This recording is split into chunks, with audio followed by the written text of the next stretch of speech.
warusa. Oh madimoni sorry ya sorry warusa. Oh madimoni sorry ya sorry warusa.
Chodea Mari. Marume. Chodea Mari. Marume. Chodea Mari.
Why do we praise?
kwa mari kuripa kwa uya ya ne kumasaisa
song, one worship song.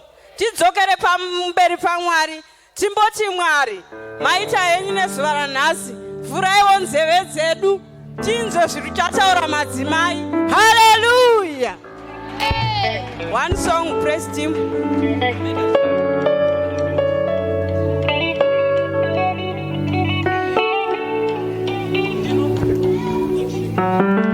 Amen. Ngatibatirane by hymn 34, page 31. Ndinobva kwamuri, ndinoenda kudenga. Aiwa ndinoenda kuimba yaBaba. Aiwa ndinobva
we glorify your name.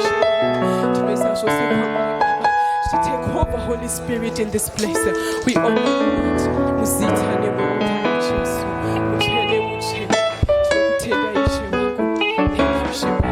Thank you, Lord, in Jesus' mighty name.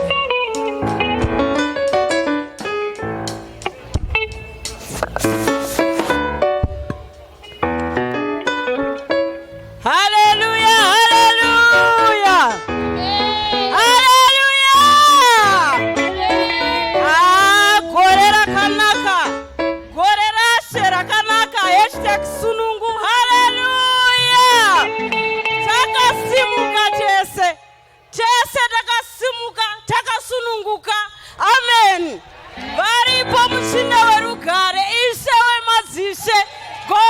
muchinda werugare manheru ano ngatigamuchire Jesu muzita nemuropa raJesu. Haleluya, haleluya. Varipo baba pakati pedu, baba namama zviriji vanotiitira zvakanaka. Ini ndinovada nokuti vanondiitira zvakanaka, handizivivo iwe. Manheru ano sevhisi yamadzimai mugore rashe rakanaka, tigamuchire baba namama muzita nemuropa raJesu. Haleluya, Mwari vakanaka. Tokumbira tigare pasi tibatanidze maoko. Praise and worship yatiimbira zvakanaka vachigara pasi. Haleluya. Tinaro board of elders. Haleluya, vanotiitira zvakanaka, vadare vepano. Haleluya, tigamuchire bhodhi repaRotapods muzita nemuropa raJesu. Haleluya. Hakuna Mwari kudenga. Tinana baba pakati pedu. Vamwe vanovati vana daddy kana kuti fathers in the house. Ngatigamuchire vana baba muzita nemuropa raJesu. Haleluya. Vana mama varizive mutambo. Ndafara nokuti imba yakatozarana namama vanobikira vana baba vacho nevana. Ngatigamuchire vana mama vakatikoshera muzita nemuropa raJesu. Haleluya. Aiwa, mugore rashe rakanaka, mugore rashe rakanaka. #sunungu. Tinayo youth chechi yamangwana. Ngatifarire youth muzita nemuropa raJesu. Haleluya. Aiwa, ngatifarire ma-teenagers nomada muzita nemuropa raJesu. Haleluya. Sunday school muriko ere uko? Haleluya. Aiwa, hanzi mukana una tsitsi mugore rashe muno. Ndakadiwa kudiwa chaiko, akangondida ndakadaro baba anoziziva namama. Amen.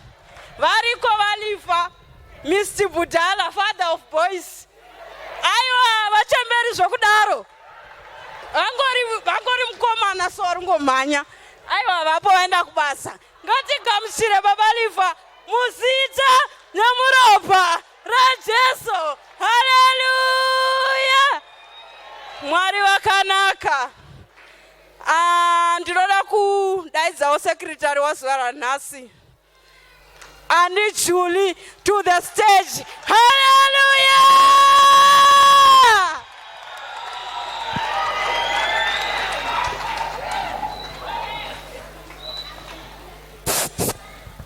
Tiomberere MC vachitora nzvimbo yavo musara Jesu. Hallelujah! Tivaomberere MC, tirambe tichiombera maoko MC akanaka. Hallelujah! Mwari ndimwari wakanaka. Inyasha kungomiropa napa. Tinotenda Mwari anotendera kuita secretary muzuva ranhasi gore rashe. Kana rari gore rashe unongozvipawo kunashe. Amen. Tichataura zvidzidzo zvedu tichifurira mberi nerevival yedu iri kupera mangwana. Ichange ichitungamirirwa nanababa. Vana baba murimo here? Varume veumhare. Amen. Saka mangwana invite a friend. Amen. Vana baba vachange vari panyanga vachiita zvese zvatinoziva zvinoitwa nanababa. Amen. Muchechi chidzidzo chechipiri, masingle ladies tiri kukumbirwa kuti tisare mangwana after service. Masingle ladies tiri kukumbirisawo nenyasha dzaMwari. Kana tanzi tisare, ngatisarei. Amen. Chidzidzo chechitatu chinoenderana nababa, kuchinge kuine memen's camp ichange iriko musi wa25 to 27 February. Zvakawanda tichazoziviswa nedare rana baba. Chiziviso chechina chinoenderana nemadzimai, tichange tine kembi yemadzimai. Haleluya! Vasati vamboenda kukembi, amen. Tinotenda Mwari, kune vasati vamboenda kukembi. Inini ndakauya kuno 2019 andaenda kukembi, 2020 andaenda kukembi. Asi Mwari akandiwanira nyasha. Last year 2021 ndikaenda makembi ese ari 2. Haiwa usari wakadaro ukaenda kukembi kani. Saka tiri kungokurudzira madzimai ese, wese anongozotanzi mudzimai handei kukembi, amen. Kunenge kuchikomborera. Kembi ichange iriko musi wa 11 to 13 March. Muripo wacho i600 rand. Zvikangonaka kuti ukaona deposit hobva waona dare remadzimai mai masuka, amen, nevamwe vavo. Chiziviso chechishanu chinoenderana nemadzimai zvekare. Kuchinge kuine china, kuchavhurwa china chekutanga mugore ra2022 musi wa5 February, amen. Madzimai asati ambopinda china, amen. Atakawanda. Saka china chedu chitaitirwa kuCliffordale Nature Reserve, amen. Kuchinge kuchiitwa hiking and picnic. Saka tiri kukurudzira mudzimai wese achange achienda ikoko, woenda wakapfekawo zvinoita kuti uzoita hiking, zvinoita kuti uzoitawo zvepicnic, amen. Usazofeel out of place wakapfeka dress kana kuti skirt. Ngatingopfekai zvinoenderana nezvinenge zvichiitika ipapo. Chiziviso chechitanhatu, madzimai ari kutengesawo t-shirts awo ane theme yegore, gore rashe, #sunungu, sunungura, sunungurwa, whatever, amen. T-shirts kune ari kuita 200 rands, kune mamwe ari kuita 150, amen. Zvikangonakawo kuti paunofamba umbofamba wakapfekawo zvinongoenderana nezvekwamwari, pane pazvinobatsira. Kune mabhareta zvakare ari kuita 100 rand, kune mahymnbook ari kuita 50 rand. Chiziviso chekupedzisira chiri kuenderana nechechi yese.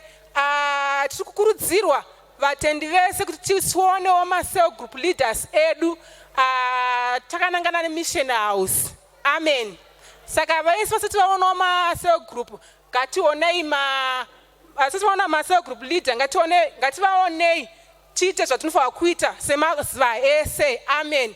Baba masuka mangwana, our vice chairman, vachange vakamirirawo macell group leaders mashure uko. Saka tinotenda Mwari, chindomberewo maoko, nichigara pasi tichitanguva kuna MC. Haleluya, haleluya. Ngatiomberei maoko tisati jealous naandi Julie vachigara pasi. Yesu.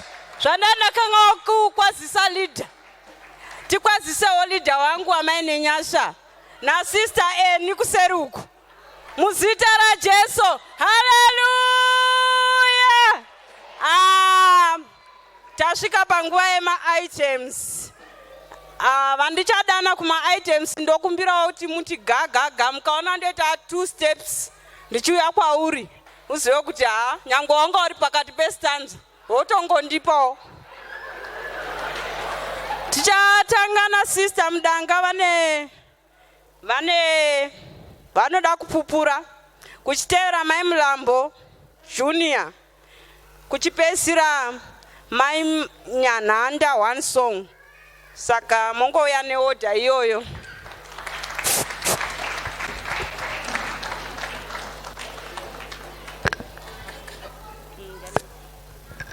Amen.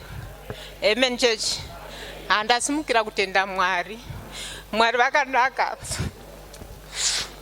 Notenda nyasha dzavo, notenda noupenyu hwavanondipa zuva nezuva.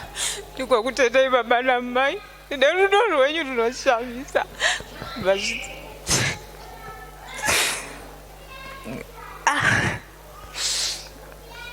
Ndotenda Mwari wakanditira nyasha, kumira kuno inyasha mugore renyasha rineri. Ndofunga mengoona dumbu rangu raingokura. Richingokura izvo pamune chinhu chachirimo. Saka ndakapuwa date operation, vangu vanditi musi wa12. Ndakaudza baba kuti ndiri kuenda kuoperation musi wa12, vakati tikunamata. ndava ndanzidzoka musi Wednesday, ndava ndaenda Wednesday vatora macovid test, ndava ndadzoka futi ndakati baba ndanzi ndidzoke futi Friday, vatiti kunamata ndazoenda Friday patozodzoka Sunday musi wa9 worarira kunoku. Saka pandakadzokera Sunday musi wa9 ndanorarira ikoko, musi weMonday musi wa10 ndibva ndazooparetwa vaburitsa chacho chaita dumbu rikuri. Ndotenda Mwari, ndotenda baba namama. Mama ndinokutendai, Mwari ngavakuitirei zvakanaka. Baba mazvizvita henyu nenyasha dzenyu.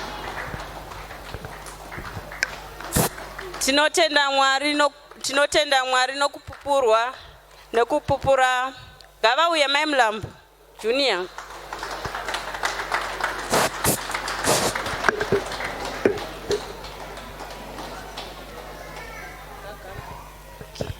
Hallelujah. Amen. Ndogara ndichifunga statement ramama rekuti it's a calling to be a mother. Amen. Ndakachitarisa ndichiona kuti murume wangu asati asvika ndoimba sei, kana ndichida kuita chinhu ndotanga ndamboitira iye okomenda. Amen. Asi ndafara kuti asvika ndisati ndamira. Amen. Dangoimbawo kuti zuva ranhasi remadzimai mugore rashe rakanaka, kuti Jesu musatipfuurawo semadzimai. Amen. Musa ndipfuura Jesu ndochemera imi mukakomborera vamwe. Musa ndipfuura, Musa ndipfuura Jesu ndochemera imi mukakomborera vamwe. Musa ndipfuura, ndochema ini ndochemera imi mukakomborera vamwe. Musa ndipfuura, ndochema ini ndochemera imi mukakomborera vamwe. Musa ndipfuura, muri simere upenyu hwangu nerufaro rwese. Ngati imwe itsime nekuti ndinewo nyota huru. Muri simere upenyu hwangu nerufaro rwese. Ini ngati imwe itsime nekuti ndinewo nyota huru. Ndochema ini ndochemera imi mukakomborera vamwe. Musa ndipfuura, ndochema ini ndochemera imi mukakomborera vamwe. Musa ndipfuura, ndochema ini ndochemera imi mukakomborera vamwe. Musa ndipfuura. Haleluya. Tiomberere Mai Mulambo, Mai Nyananda muchimhanya.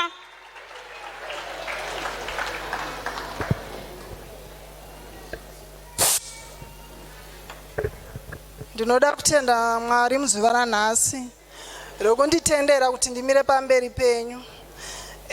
Nziyo yandinoda kuimba inoenderana netheme inoi. Mundiregerewo mukandiona ndichitarisa pabepa because Mwari akandipa song iyi last minute. Saka ndoda kuimba maybe inogona kubatawo moyo umwe munhu. Sunungura moyo wako usunungurwe, sunungura moyo wako iwe usunungura moyo wako, sunungura moyo wako igorarashe, sunungura moyo wako, sunungura moyo wako usunungurwe, sunungura moyo wako iwe usunungura moyo wako. Gorarashe mapofu achaona gore rashe zvirema zvichafamba gore rashe ndati sunungura moyo wako iwe usunungure sunungura moyo wako usunungure iwe moyo wako sunungura moyo wako igore rashe sunungura moyo wako sunungura moyo wako iwe usunungure sunungura moyo wako iwe usunungure sunungura moyo wako igore rashe sunungura moyo wako vanochema vachanyaradzwa gore rashe vanorwara vachaporeswa gore rashe ndati sunungura moyo wako iwe usunungure sunungura moyo wako iwe usunungure moyo wako usunungura moyo wako igore rashe sunungura moyo wako marobe achasimudzwa gore rashe simuru moyo wako usunungure sunungura moyo wako iwe usunungura moyo wako usunungura moyo wako igore rashe sunungura moyo wako michato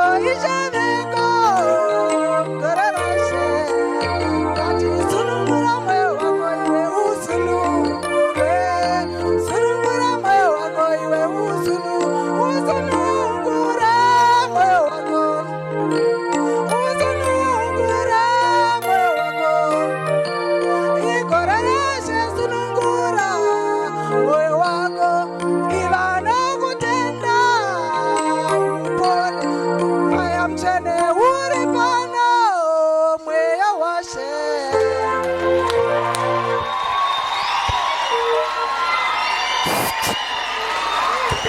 haleluya haleluya haleluya hama zvinzwira kwaisunungura moyo wako sunungura ini wangu ndakasunungura haleluya aiwa takasimuka tese takasimuka tichigamuchira muparidzi weshoko first preacher misisi kufa hakutizwi understand haleluya omberera preacher wachisvika haleluya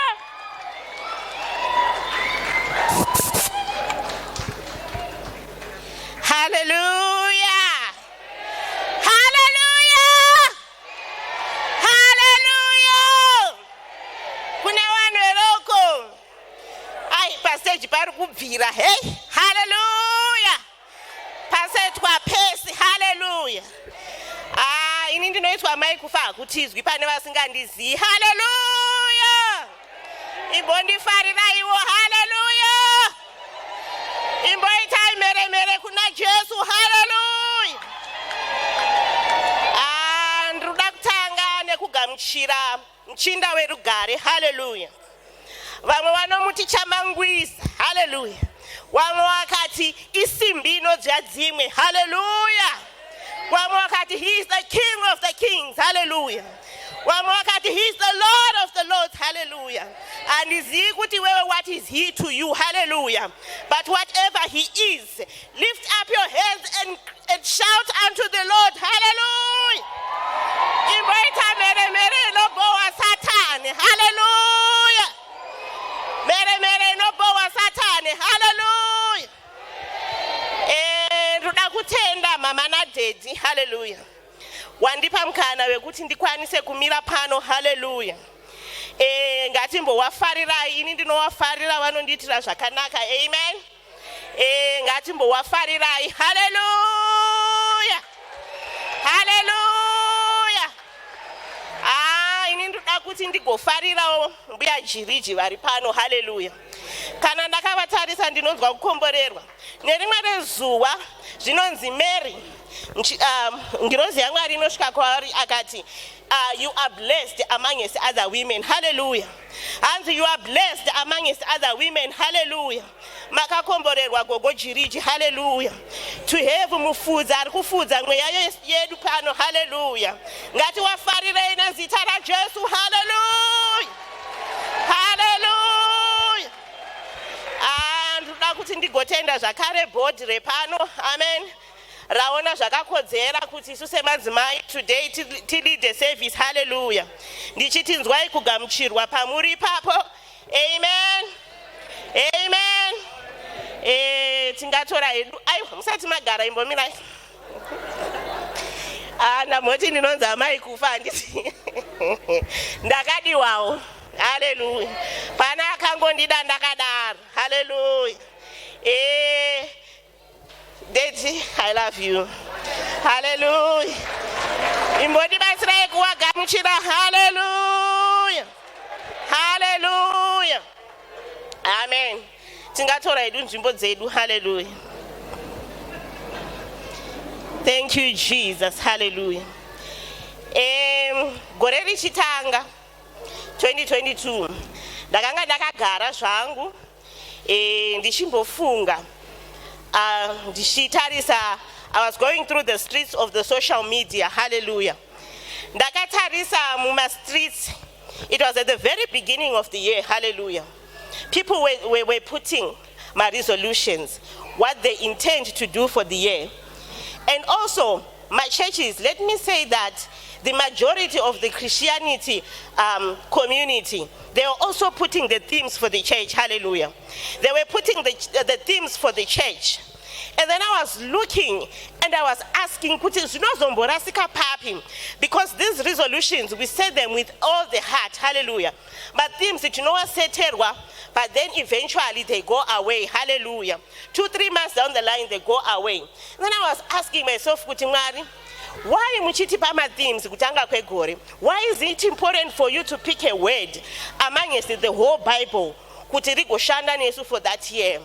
I want to believe that it was the word of God that spoke back to me and said, Mwari wanetsika yeku highlighta shoko rawo. Amen. Wanetsika yeku highlighta shoko rawo kuti vagoshanda nesu mugore iroro. Hallelujah. Vanetsika yeku dakuchinja upenyu wedu. I was looking at theme yedu yegore hanzi gore rashe #sunungu. Hallelujah. Coming from Luke 4 verse 18 to 19. For how many years have we been reading this verse? But it has never had an impact in our life like this year. Hallelujah. Which means He has raised his hand to highlight this verse, that it may set us free, hallelujah, that it may deliver us, hallelujah, from all the forms of oppression, hallelujah. Theme yangu, ndishwamba umweya wetheme, yanas, ndichaiti, discerning the Spirit of the Lord, hallelujah. Hallelujah. Murikwa ere, hallelujah. Hallelujah. Werengue shoka chitu werengera kubva kuna 1 Kings 19 verse 19 to 21 and look for our theme scripture 18 to 19.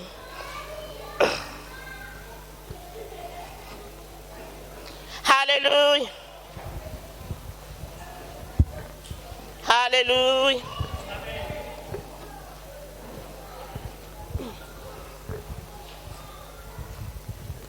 First Kings 19 verse 19 to 21. Naizvozvo akabva akandawana. Sorry. Ndokwanisa kuverenga hangu nechirungu. Yes, it's fine. Hallelujah. Amen. So he went away from there and came across Elisha, the son of Shaphat,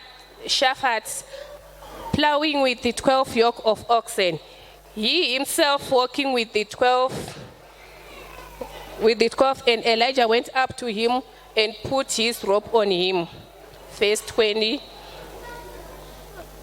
And let the oxen be where they were. He came running after Elijah and said, only let me give a kiss to my father and my mother. And then I come after you. But he said to him, go back again, for what have I done to you? 21. And he went back and took the oxen and put them to death, and cooking their flesh with the yokes of the oxen. He gave the people. Sorry.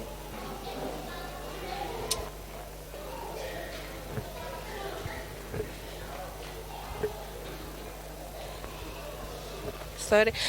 21, sorry again, Tangidze. And he went back and took the oxen and put them to death, and cooking their flesh with the yokes of the oxen, he gave the people a feast. Then he got up and went after Elijah and became his servant. Amen. Amen. Luke 4, our theme scripture, Luke 4:18, verse 19.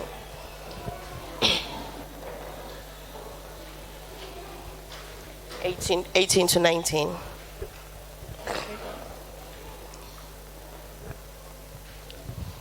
Luke 4, verse 18 to 19. The Spirit of the Lord is on me, because I am marked out by him to give good news to the poor.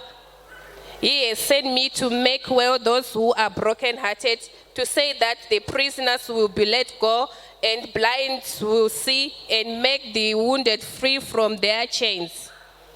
To give knowledge that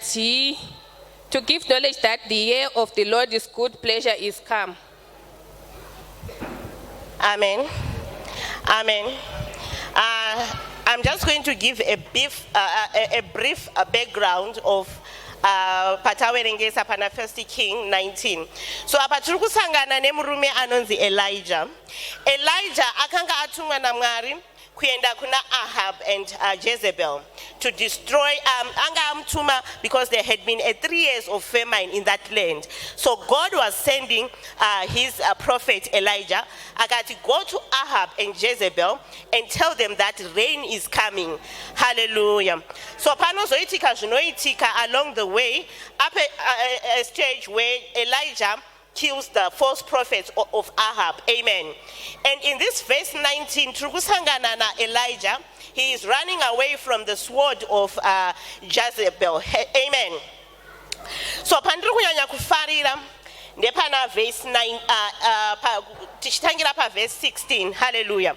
Anzi na Mwari, go unto anomubvunza kuti what are you doing? In fact anonamata kuna Mwari achiti Mwari nditorei zvenyu upenyu hwangu is not worthy more than that of my forefathers. Hallelujah. Then Mwari anoti arise Elijah, go and anoint Hazael king over Aram, and then Jehu king over Israel, and also anoint Elisha to succeed you as a prophet. Hallelujah. So patawerenga pana verse 18, Trukusangana na Elijah, he goes kuna Elisha. Anosangana na Elisha. Elisha was in the field, he was plowing achirima zvake, and he was not even aware kuti Mwari muchinda werugare pane zvaanga amurongera. Hallelujah. He was minding his business of the day, doing his farm work, preparing for the future of the kids. Hallelujah.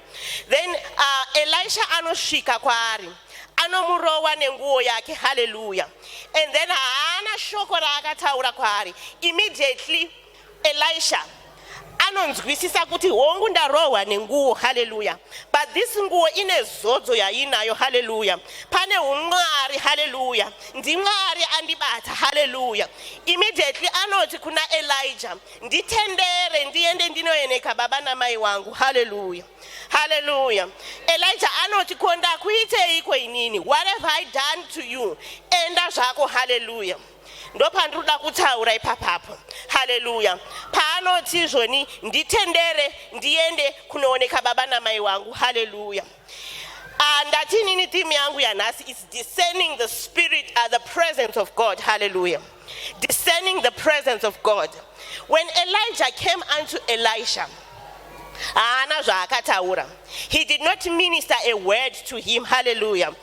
Akangosvika akamubata nenguo yake. Hallelujah. Immediately Elisha had the ability to sense the presence of God in that cloak. Hallelujah. Immediately he akazviona kuti akakodzera kuti ateere murume uyu. Hallelujah. Nekuti uwepo hwaMwari hwakanga hwamubata. Hallelujah. Hallelujah. Nhasi manheru ano, I want to pray that may God give you this discerning spirit. Hallelujah. Yekukwanisa kunzwisisa kuti pano pane presence ya Mwari. We might be in the form of people. Hallelujah. But pane dzimwe nguva Mwari can use people to pass presence yake into our lives. Hallelujah.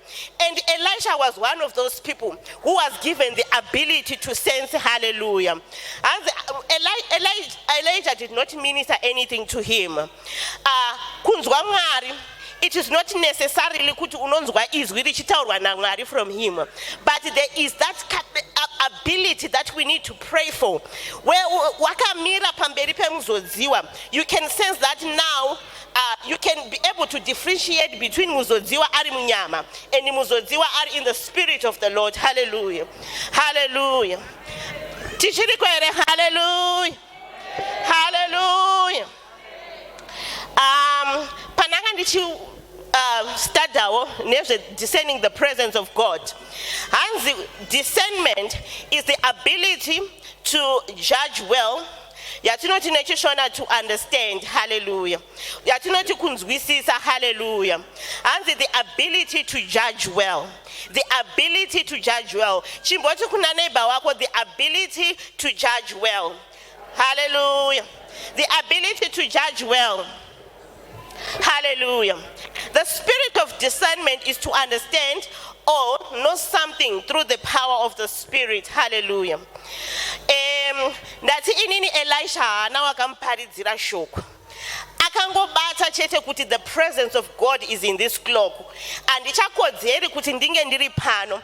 Akazviona zvakakodzera kuti mombe dzaanga achirimisa aparadze abikire vanhu vadye. Hallelujah.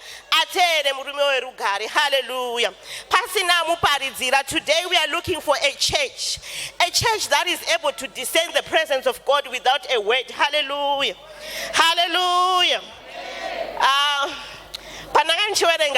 This chapter, Mwari is mindful of people. I'm sure Elisha, where he was, at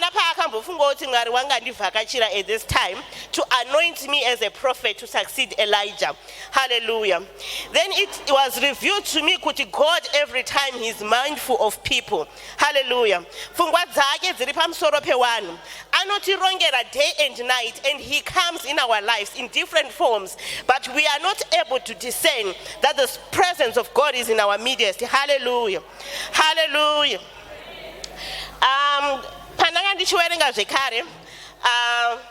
I went to Elijah. I want you to understand something that I want you to highlight as I preach.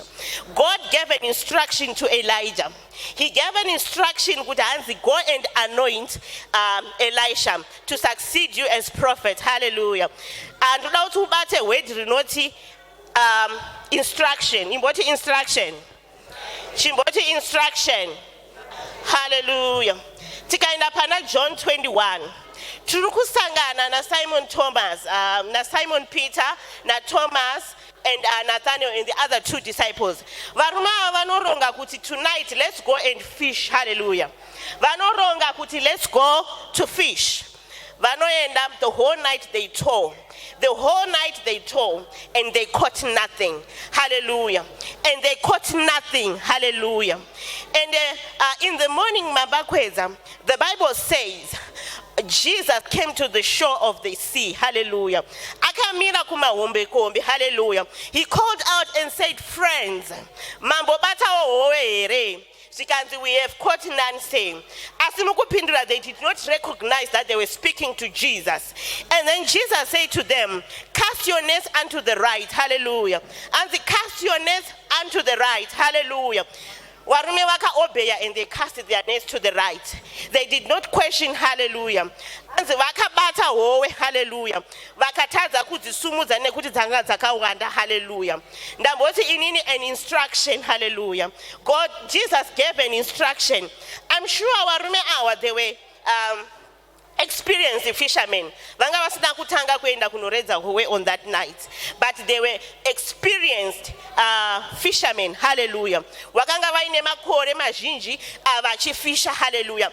They could have easily said, "Kwayeyu murume yeyu ari kutudza kuti timbokanda nekurudya, ari funga kuti the whole night tanga tichiitei," hallelujah. But they did not question the authority or the instruction. They cast their net to the right, hallelujah. Nasi ndoda kutaura newe Tendi, hallelujah. Because I know you might be experienced at work. You might be good at what you do, but you are falling down. You are achieving nothing, hallelujah. Apana chiri kubatika, hallelujah. Wayeza left, right, center, and you have caught nothing, hallelujah. There is a word of God that was sent to us through Pastor Jiriji, hallelujah, to Kutanga Kwegore, hallelujah. And this is a year of the Lord to untie us. And kutiti sunungurwe, hallelujah, hallelujah, hallelujah. And tonight, and cast your nets unto the left. Ndamboti inini highlight instruction, hallelujah. A discerning spirit. I'm sure these people, Simon, Thomas, and Nathaniel, they were able to discern because the spirit was upon them. Hallelujah. I'm sure some of you experienced as you are, but as failing as you are, you could have said, Ngambo send a CV like timboruona kuti ayi murume anotaura izvo akambomira sei, hallelujah. Iye pastor vari kumbotudza kuti timbodaiso ngavambokanda rawo CV timboruona, hallelujah, hallelujah. But they were able to discern the presence of God in their midst, hallelujah. Hanzi vakakanda to the left, to the right, sorry. Hanzi vakabata howe dzinotyisa, hallelujah. Ndati nini Mwari ngavatipe a discerning spirit, hallelujah. Tikwanise kudiscern the presence of God in our midst, hallelujah. Hallelujah. Hallelujah. Then I was asking myself, Ndakatarisa Psalms 23, particularly verse 4, hallelujah. And the Lord, vanondigadzirira tafura, vanozodza musoro wangu nemafuta, mukombe wangu unopfachukira, hallelujah. Hanzi vanondizodza musoro nemafuta. And I was asking myself, kuti why musoro, hallelujah. Nekuti Mwari wakabata musoro, knowledge from above it comes, hallelujah. Mukombe mabasa tinoita unopfachukira, hallelujah, hallelujah. Cast your nets unto the right, hallelujah. Hanzi vakabata howe dzinotyisa, hallelujah. Vakatadza kudziisa mubhoti, hallelujah. Nekuti wakanga wakwanisa kuteerera an instruction, hallelujah, hallelujah. Patawerengesa pana Luke 4, verse 18 to 19, our theme scripture, hallelujah. Hence the Lord has come to set free the captive, hallelujah. Toba tawerenga na Matthew 21, verse 2, I'm sure most of us know is here verse in. Jesu, turukusangana naye pana Matthew 21, Arkugadzirira Pasika, hallelujah. He is preparing for the Passover. He gave an instruction, hallelujah. Instruction, what instruction, hallelujah. He gave an instruction, hallelujah, to the two disciples. Hanzi endai mukati meguta, muchasangana nedongi rakasungirirwa, hallelujah. A donkey and a coat, we are in pano ndrukuzvida, hallelujah. Mugorera 2022, hallelujah. God has sent a theme, hallelujah, through the pastor, hallelujah. Akanzi enda unovatora vana veRhodaport Shona Speaking Assembly, hallelujah. Ndiri kuwada pano vakasungirirwa. Their health is tied, hallelujah. Mabasa awo akasungwa, hallelujah. Michato yawo yakasungwa, hallelujah.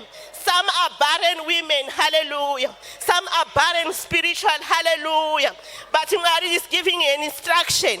He's giving an instruction, hallelujah. through our pastor, hallelujah. Hanzi uyai nawe ndaunovatsunura ndiri kuvada, hallelujah. I'm sure akanga aripo mahost who were befitting this kind of ceremony, hallelujah. Akanga ariko madhongi aive pedyo naye, hallelujah. But akadara akasungirirwa, hallelujah. And tonight Mwari vari kutaura nesu vari kuti imi makasungirirwa, hallelujah. I have sent a prophetic word, hallelujah. Luke 4 verse 18 to 19. Ndiri kukudai pano, hallelujah. Munotifambira nemota dzinodhura ukateerera. If you can discern the spirit of God, hallelujah. Munotigarira mudzimba dzakanaka, hallelujah. Munosunungurwa, tinoita michato inotyisa pano, hallelujah. A discerning spirit, hallelujah. Hallelujah. Thank you, Jesus. Hallelujah. Pane song yandinofarira ndakaiteerera kare ndichiri kukura, inotizvo varipo vanoshanda sevamwe gore rese asi chabuda hapana, hallelujah. Hanzi vanoenda kuchikoro vana vavo gore year in year out asi chabuda hapana. Hanzi vanotengesawo madomasi sevamwe asi chabuda hapana. Rega kuva mutenda anouya year in year out in the presence of God. This is the only church where I have witnessed kuti the theme set at the beginning of the year tinoiteerera kusvika gore ripere tigomaka nhoroondo yekufamba kwataita naJesu pakati pegore, hallelujah. Hallelujah. Rega kuita mutenda anongouya kuzogara kumakisa register pasi chabuda hapana, hallelujah. Ugoita senior muchechi yaMwari pachabuda hapana, hallelujah.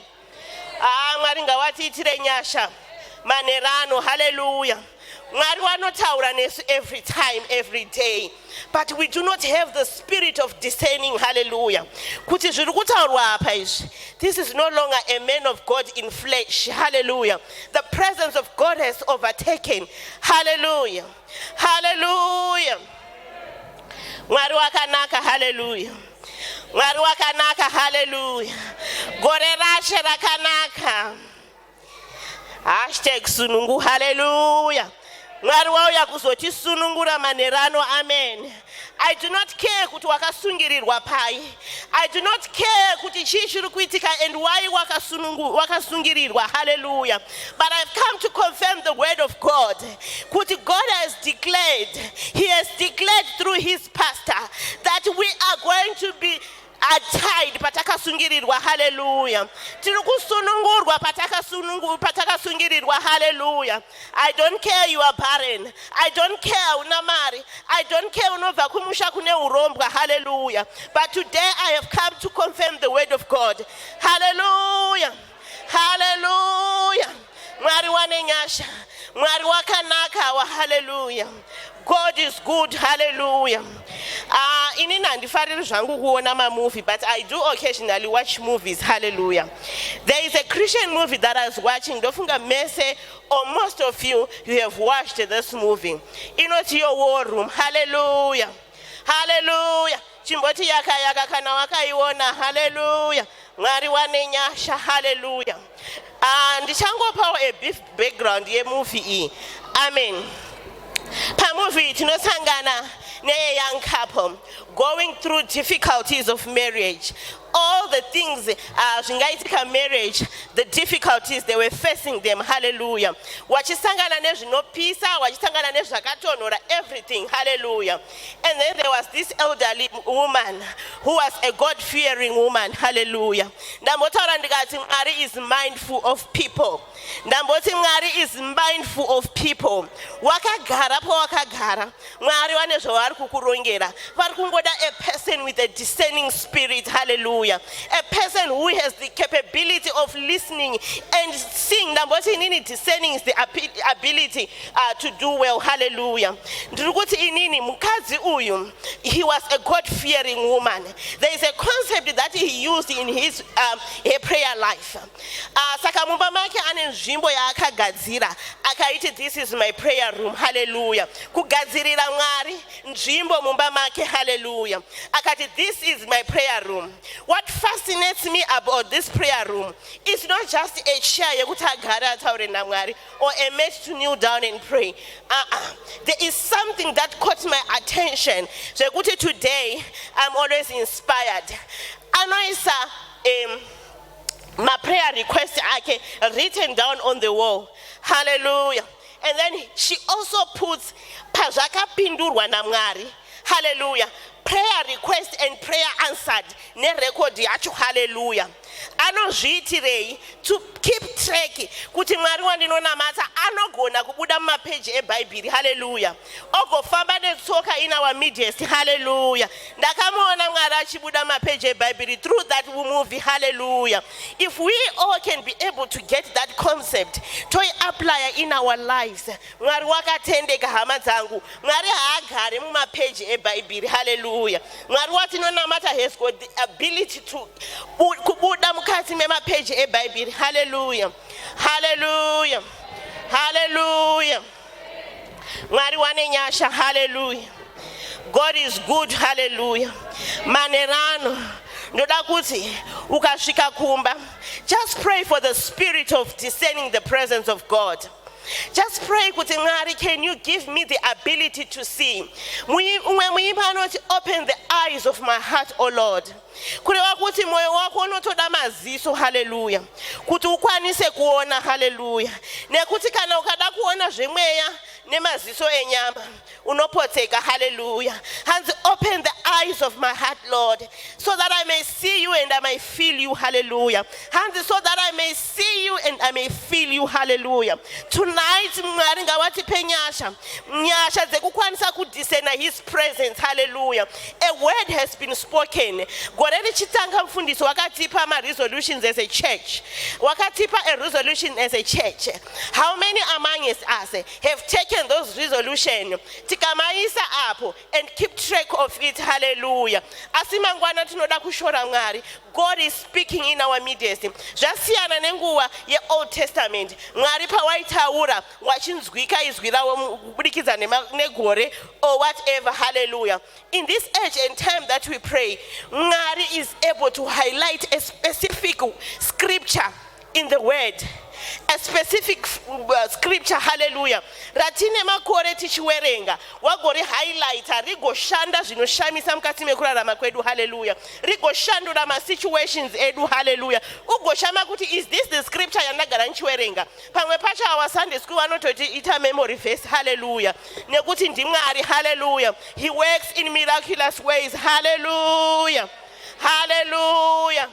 Imboti discerning spirit. Hallelujah. Discerning spirit. Hallelujah. Mwari wane nyasha. Hallelujah. Nyasha dzinoshamisa. Hanzi God tirikusangana na Elijah. God gave him the instruction to go and anoint Elisha. Hallelujah. Tirikusangana na Jesu kumahombe kuombe. Hallelujah. Of the scene. He's giving an instruction. Hallelujah. Tirikusangana na Jesu when he wants to enter into the Passover. He's giving an instruction. Hallelujah. Chirikunakiza ndechekuti vari kupiwa instruction. Vari kusensa the presence of God. Hallelujah. Vari kusensa the presence of God. Hallelujah. Mwari ngawatitire nyasha maneranaya. Tikwanise kusensa the presence of God in our midst. Hallelujah. Tikwanise kufamba nenzira za Mwari. Hallelujah. You cannot be able to discern the Spirit of God if you do not have the relationship with him. Hallelujah. Chinoda kutanga kugadziriswa, it is your relationship. Hallelujah. Gadzirisa ukama wako na Mwari, because you cannot feel the presence of someone that you do not have a relationship with. Hallelujah. Ndinomboona panochatwa. Hallelujah. Vanomboita ma entertainment where vanovhara maziso a bride or a groom and anokumbirwa kunzi akwanise kuidentify the spouse. Hallelujah. Nekuti if you know your spouse, you are able to sense them even if your eyes are closed. Hallelujah. If you know your Savior, you are able to sense him even if he has not spoken a word. Hallelujah. Angoshika ne presence yake chete, you have the capacity to sense him. Hallelujah. Mwari watitire nyasha manerano. Mwari watipo a spirit of discernment nekuti hakuna kwatinoenda if we are not able to sense his presence. Hallelujah. Mwari wane nyasha. Amen. Thank you, Jesus. Ndichadzorera nguva yangu kune andipa. Thank you.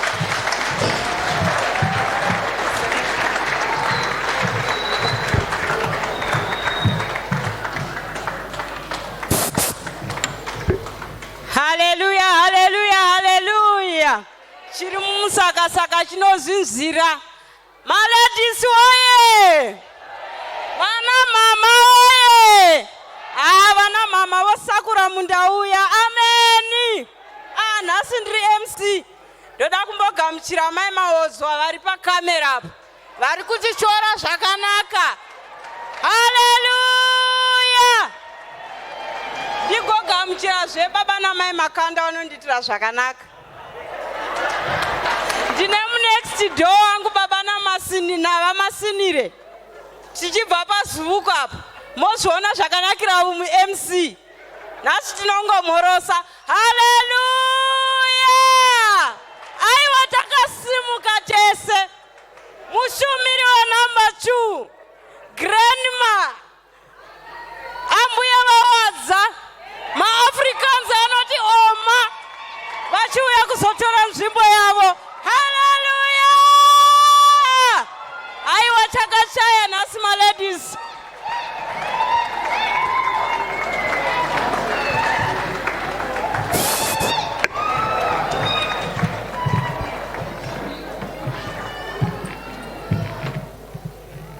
Hallelujah, hallelujah. Amen. Zvamborewa nemushumiri abva pano pastage pari kubvira. Amen. Ndambofunga kuti kondichati ndingoti kameseji kuna mama kuti mama pahuro paakurwadza. Hallelujah. Hallelujah. Kufara muimba ya Mwari. Amen. Gore rashe.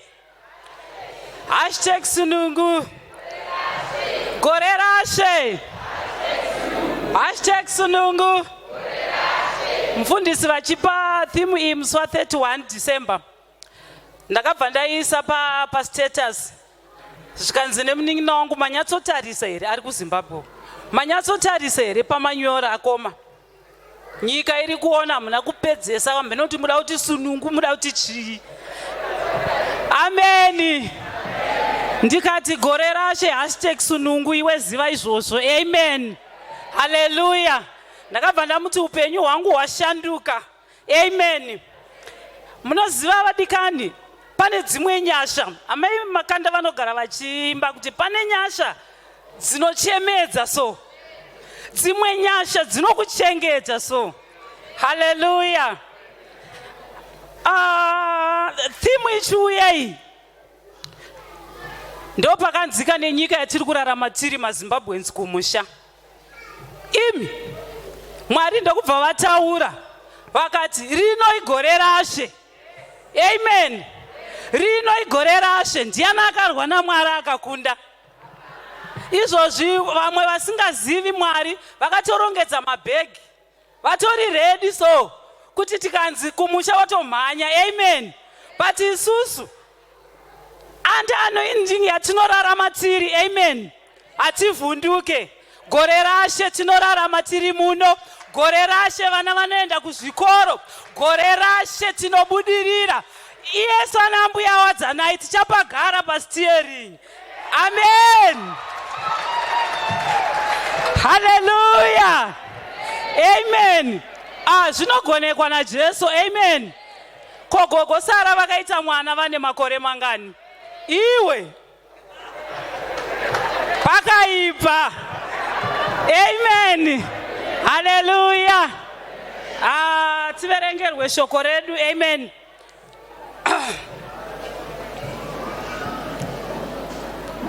Muverengi weshoko tinokumbirawo muverengi weshoko auya ativerengerewo.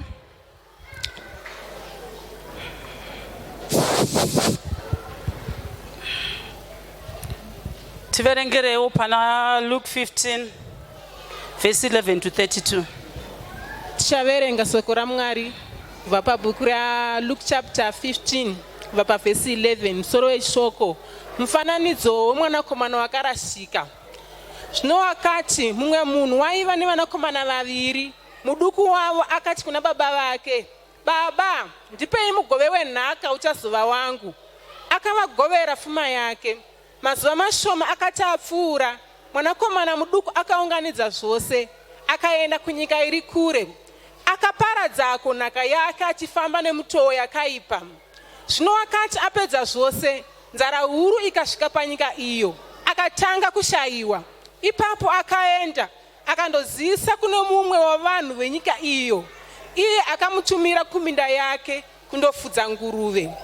Wakanga achida kuzvigutsa namateko aidyiwa nenguruve, asi kwakanga kusino munhu waimupa. Zvino wakati achizvifunga, akati, varanda vazhinji sei vababa vangu vane zvokudya zvakawandisa, asi ini ndofa pano nenzara. Ndichasimuka ndiende kuna baba vangu nditi kwavari, baba, ndatadzira kudenga napamberi penyu. Handichafaniri kunzi mwanakomana wenyu. Mundiite semumwe wavaranda venyu. Akasimuka akaenda kuna baba vake.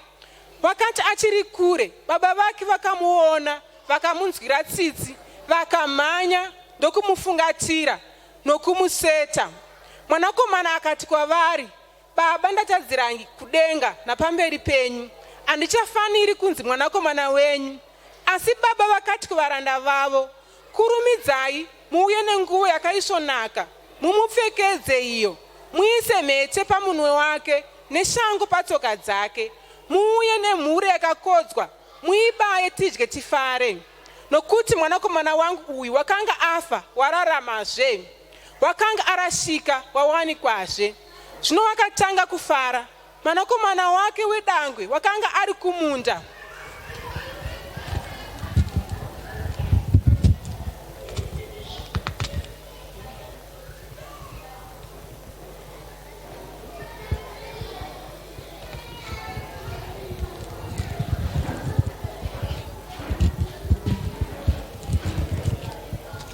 Mwanakomana wake wedangwe akanga ari kumunda. Wakati achisvika, achiswedera paimba, ndokunzwa kuimba nokutamba.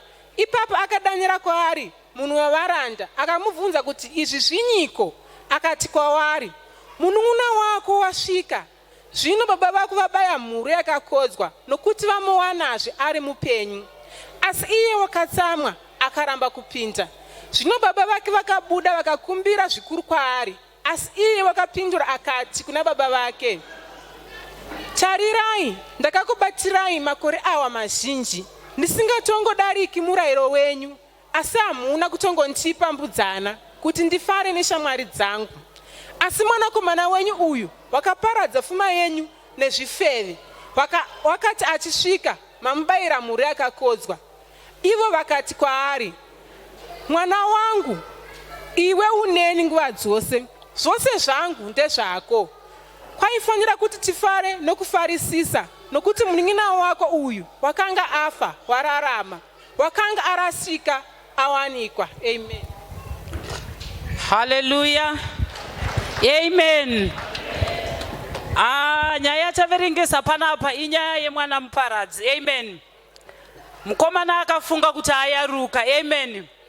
Mukomana akaona akugona kuti sisimira yapa, akati nini zvangu zvaita. Amen.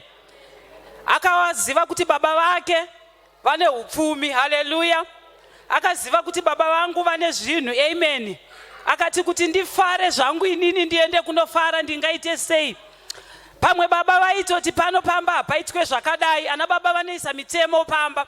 Pano pamba panwiwe doro, pano pamba pauye vanasisi, pano pamba paitwe zvakadai. Amen.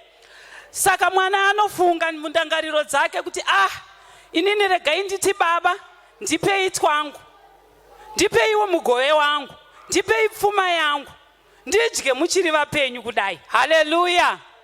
Amen. Baba vakati vangaite sei vane vana vakomana vairi, vakati inini zvangu ka regai ndipe mwana uyu nhaka yake. Amen. Shasha haina kuziva kuti mweya weurombe watobata. Amen. Mweya wenhamo wamubata. Amen. Haleluya. Bhaibheri kana richitaura rinyotaura zvakanaka kuti mukomana akapiwa twake akarongedza akaenda kunyika iri kure. Amen. Haana kuidyira mudhuze nekuti dai akaidyira mudhuze pfuma iyi dzimweni dzenguva baba vaiona madyiro aiita vakamusura kuti nhai mwana angu kwawadarirei. Amen. But akanoidyira kunyika iri kure. Amen. Haleluya. Bhaibheri shoko raMwari rinoti akaidya nenzira dzisina kufanira. Amen. Nenzira dzinonyadzisa. Amen. Akanga ini mifungo yangu inoti dzimweni dzenguva aidya nevasikana. Amen. Pamwe aiputsa, pamwe ainwa, pamwe aiita sei. Amen. Neshamwari. Amen. Akaona shamwari dzakasiyana siyana, ko pane mari kashamwari dzinouya. Amen. Ukangoita bhegi rako. Amen. Shamwari dzinotanga kuuya. Amen. Zvakaipira shamwari idzi tongati zvadzakanakira dzinokudzidzisa. Amen. Pavanoona kuti mari yakupera vanotanga kutaramuka. Pavanoona kuti waakufamba nebhutsi yakabhenda vanotanga kutaramuka. Amen. Nekuti zvavaida zvakaitika. Haleluya. Vakakudyira pfuma yese vakamupedzera, mwana akatanga kurarama upenyu hwairwadza. Amen. Ino baba havasi kuziva vari kuti mwana akanozvidyira mari yake. Haleluya. Pamwe dzaive mombe akatengesa, pamwe yaive mari akaita zvaakaita. Amen. Mwana muparadzi aona kudaro asvika panguva yakaoma akatorwa nemumwe munhuwo zvake akati iyi shasha yakuzvifira iyi. Amen. Ndokuti uya kuno iwe kana uri mwana wamambo uya undifudzirawo nguruve dzangu. Isusu kwedu nguruve hadzifudzwe. Amen. Asi Bhaibheri reshoko raMwari rinoti akaenda kunofudza nguruve. Haleluya. Nguruve isu tinovharira mumatanga. Amen. Ongokanda zvikafu dzirimo, asi iye akanofudza nguruve. Haleluya. Shasha haina kuziva kuti yatamba nezvisingatambwe nazvo. Haleluya. Mwana muparadzi akaenda akatanga kufa nenzara, akatanga kudya chikafu chaidya nguruve, akararama upenyu hunorwadza. Baba vake vachidya zvinonaka. Amen. Baba vake vachifara nemukoma wake variko kumusha. Haleluya. Chinondifadza pavhesi 17. Amen. Bhaibheri shoko raMwari rinoti when he came to his senses. Amen. Kureva kuti pese paaiita izvi aitopenga. Amen. Pese paaiita izvi dzakanga dzisimo. Amen. Only when he came to his senses. Amen. Akaona kuti ndarasika. Amen. Inini pano ndiri kudya zvinonhuhwa izvi, ndiri kudya chikafu chenguruve, asi kumba kwababa vangu zvese zviriko. Haleluya. Njera dzakatanga kudzokedzana. Amen. Mwana mukomana akafunga mumwoyo make akatanga kutaura, ndofunga aitopractiza. Akati ndikasvika kuna baba ndoda kuti baba ini ndakakutadzirai ndikatadzira nedenga. Amen. Ndakatora pfuma ndikaenda ndikadya neshamwari, asi nhasi ndadzoka. Asi pandiri kudzoka ndadzoka semuranda wenyu. Amen. Chiregai kunditora semwana wenyu. Haleluya.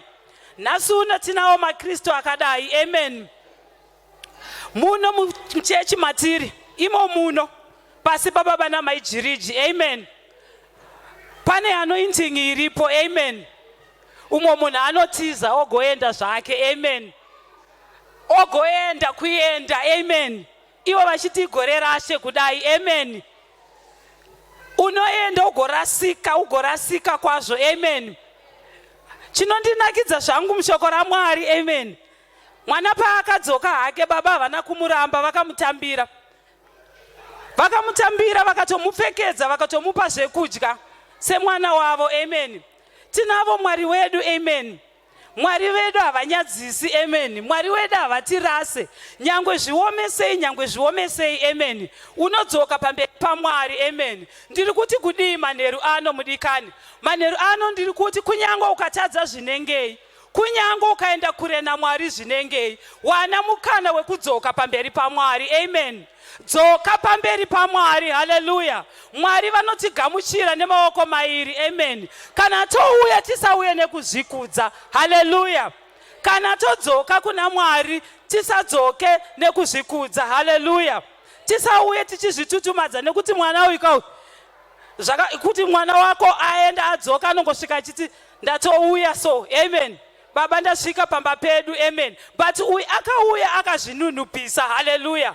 Akauya akaziva kuti ndakatadzira denga, handina kutadzira baba chete, ndakatadzira denga ndikatadzira baba vangu. Amen. Saka ndakudzoka semuranda wenyu. Baba, musasanditore semwana wenyu. Haleluya. Chinditorai semumwe wevaranda. Vangani vedu vangaita zvinhu zvakadai. Amen. Unodzoka pamba pemubereki wako uchingozvibhosta. Ndikabva kuno kuSouth Africa ndikaenda kumba kwamai vangu, ndinosvika pamba pamai vangu ndototanga kuchalenja kunyange vana varipo kuti aiwaiwa maplets aya munorongedza makadai. Amen. Asi uyu akava nemweya wekuzvikudza, wekuzvinunhupisa. Amen. Akadzoka pana baba akazvinunhupisa. maKristu anhasi ngatizvinunhupisei, ngatidzokei pana Mwari. Tikarasika tikaenda kure uko tinorasika tiri vanhu venyama. Amen. Dzimwe nguva unorasika usingatomboziva kuti ndiri kurasika, but tinotenda Mwari kuti tine vafudzi vatinavo. Amen. Vafudzi vanotidzoreredza. Amen. Iwo mathimu atiri kutaura nezvawaya anoshanda sei mudikani kana ukatama pana Mwari? Pamwe pacho unoti mathimu ari kuuya achienda. Gore rakapera rainzi gore rino igore rashi rapera iri hanzi zvitsva kudi. Amen. Haleluya. Rapera pasere apo iro. Amen. Rekanzi unlocking the grace of God. Amen. Zvichingoenda zvakadaro. Haleluya. But unoona sei musiyano uripo manje. Musiyano uripo ndewe mwana akagara aripo. Amen. Ari kuteerera mirayiro yaBaba. Amen. Ari kuramba akabatira pana Mwari. Amen. Iwewe uri kumboita uchimboenda kwamadzibaba uchimbonoshumirwa. Amen. Uchimbonobviswa chirwere chinonzi mari. Amen. Haleluya. Ukaenda ikoko kuna namadzibaba vanokubvisa chirwere chinonzi mari, unodzoka usina mari, unoita semwana muparadzi. Amen. Nekuti paunosvika vanotokudza kuti tenga munhu waMwari anenge asitorina kana madomasi kumba kwake, anobvira pamadomasi. Munoya nedomasi rimwe chete neonyeni, mouya nechakadai, mouya nechakadai, grosari rake ratokwana. Haleluya. Panapo uri kungonzi chegumi chete. Amen. Uri kunzi offering chete. Amen. But zvese izvozvo tinozvitadza. Amen. Vanhu vaMwari ndiri kuti kudii manheru ano, ngatidzokei pamberi paMwari, ngatizvinunhupisei pamberi paMwari, ngatizivei kuti takatadza. Kana takatadza ngatitaure kuti Baba tadzoka, asi kana tadzoka ngatidzoke sevaranda pamberi paMwari muzita raMambo Jesu. Haleluya. Amen. Madzimai muriko here uko? Madzimai muriko here uko? Ana baba volume boy here uko? Amen. Haleluya. Aiwa tinotenda Mwari manheru ano, handinzwi kupfuurira mberi muzita raMambo Jesu. Amen.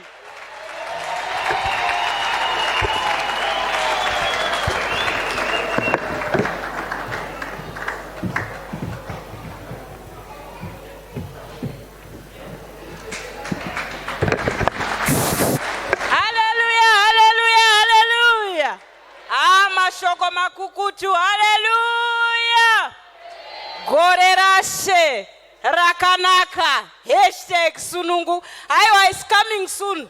Tiri kurekoda. Amen. Panguva ino ndokumbirawo praise team. Praise team iuye titore offering. Haleluya. Praise team manyai, praise team muite ka dance kayak.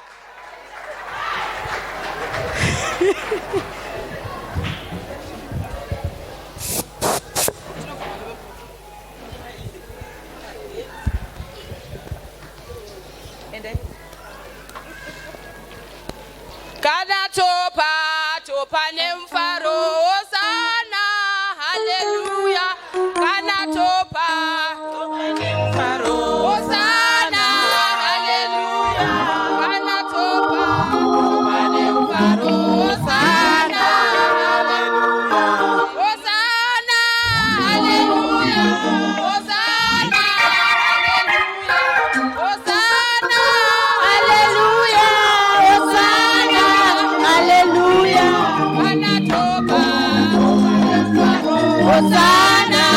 haleluya. Topa nemfaro, Hosana, haleluya. Hosana, Hosana, haleluya. Hosana, haleluya. Hosana, Hosana, haleluya. Hosana, haleluya. Wanatoba. Hosana, haleluya. Wanatoba. Hosana, haleluya. Hosana, haleluya. Hosana, haleluya. Hosana, haleluya. Hosana, haleluya. Wanatoba. Hosana, haleluya. Wanatoba. Hosana, haleluya. Hosana, haleluya. Hosana, haleluya. Hosana, haleluya.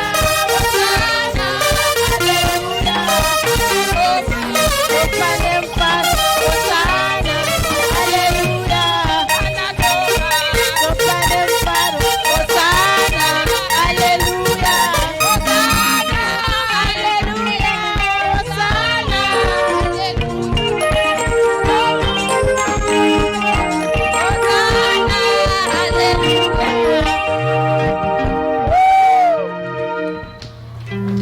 haleluya haleluya tokumbira praise team imboisa imwe song inopisa mamai ese ambouya uku tipemberere zuva redu kekupedzisira haleluya Amen. Amen. Sungano. Amen. Amen, church. amen. Sungano. Sungano. Musapute sungano.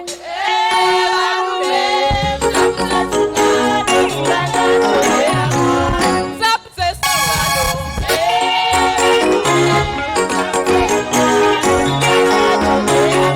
Musapute sungano.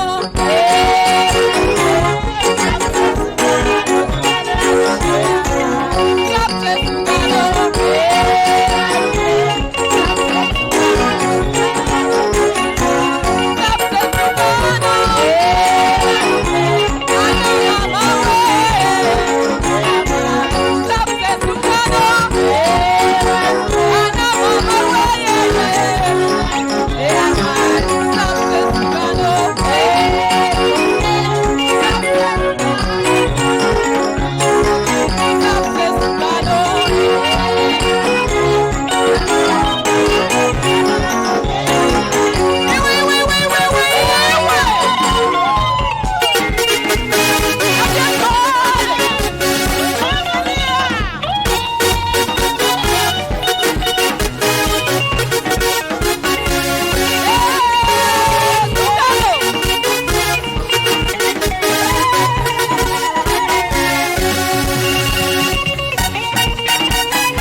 pekupedzisira kuna pasta mufundisi vativharire service. Haleluya!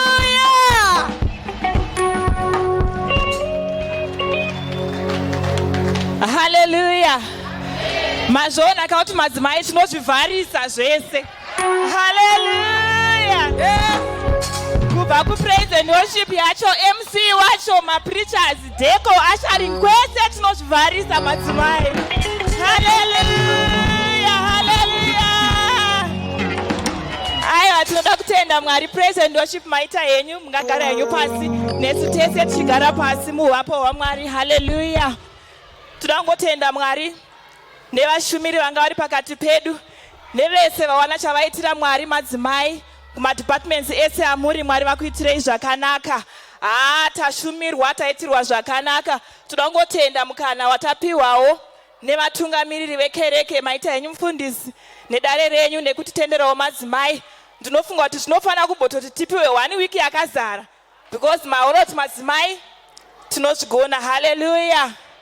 Muzita raJesu. Ndapiwa chiziviso namufundisi kuti kana pane vari kudriver vanobva kuDobsonville kana kuSnake Park vagoona mufundisi vanopera service. Haleluya. Ndinongoti tisimudze maoko edu ndisvike patinonamata. Baba, tinokutendai panguva ine madekwana maita henyu mweya mutsvene nekuda kweservice ino. Tinokutendai neshoko renyu ramatishumira, shoko renyu ramatidzidzisa. Ngarigare riri mukati mehana dzedu Jehovha, rirambe richitichengeta. Tinonamata manheru wanhasi mweya mutsvene, kunyange pataakuenda kudzimba, kuti kuwadzana kwenyu mweya mutsvene kugofamba nesu. Muzita nemuropa raJesu. Amen.